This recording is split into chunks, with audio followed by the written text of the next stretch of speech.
Hello everyone, recording this at night should go up tomorrow. So we have some information regarding the rare breed FRT and how the ATF determined it to be a machine gun. Now it seems as if rare breed triggers has lost their fight in court. It's not completely over yet, but it's certainly not going to be good. If you own one of these, or if you do know someone that owns one of these, this is something you're going to want to pay attention to. I will give you a brief timeline of events and then we're going to kind of talk about what's going on.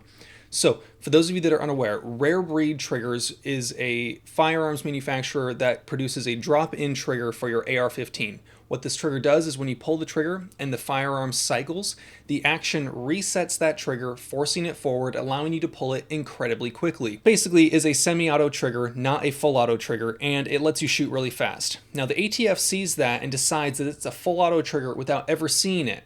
Then, at some point, they get a hold of one of these triggers, they inspect it and determine, yeah, that's a full auto trigger, which seems pretty fair, right? They go into it looking to prove it's a full auto trigger, then they look at it and say, yeah, it's a full auto trigger. So it seems like they just wanted an excuse to get this off the market. Then they send a cease and desist to Rare Breed telling them to stop selling them. Rare Breed basically says to go pound sand and tells the ATF to kick rocks. Now, at this point, Rare Breed files a restraining order against the ATF, they lose. Then they file a preliminary injunction against the ATF to get the cease and desist to be halted till this whole court case is over.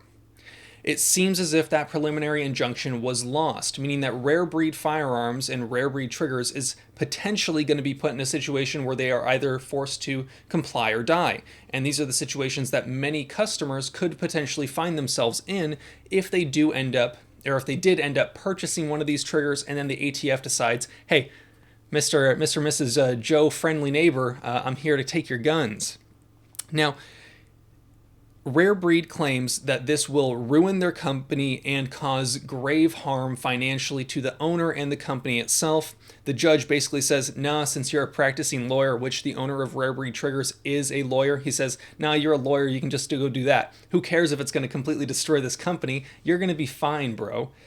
Then they claim that they will lose their patent case against Big Daddy Unlimited. If you're interested more in that Big Daddy Unlimited potential patent infringement situation, I have a video talking about that. I have plans to try to talk to some people from Big Daddy Unlimited and kind of get their side of the story. If that's something you're interested in, let me know.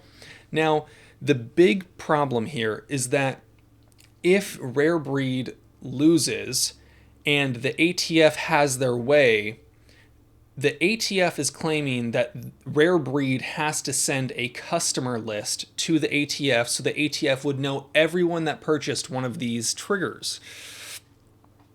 That's kind of concerning to me.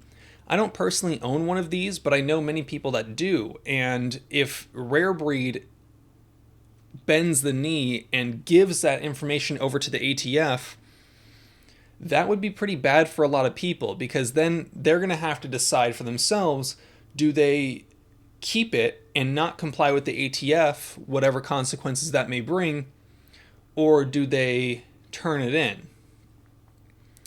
This is a situation that I think could be facing many people if this whole court case doesn't go the way that we want it to, which is the way of, this is a semi-automatic trigger, it is not illegal, the ATF can't just decide things are machine guns like a belt loop or or a shoestring or a bump stock. Those are not machine guns, they have never been a machine gun, but the ATF seems to try to determine things to be a machine gun when they're not.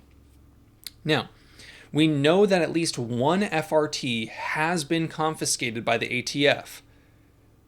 Could there be more of those that have happened that we're unaware of? Possibly.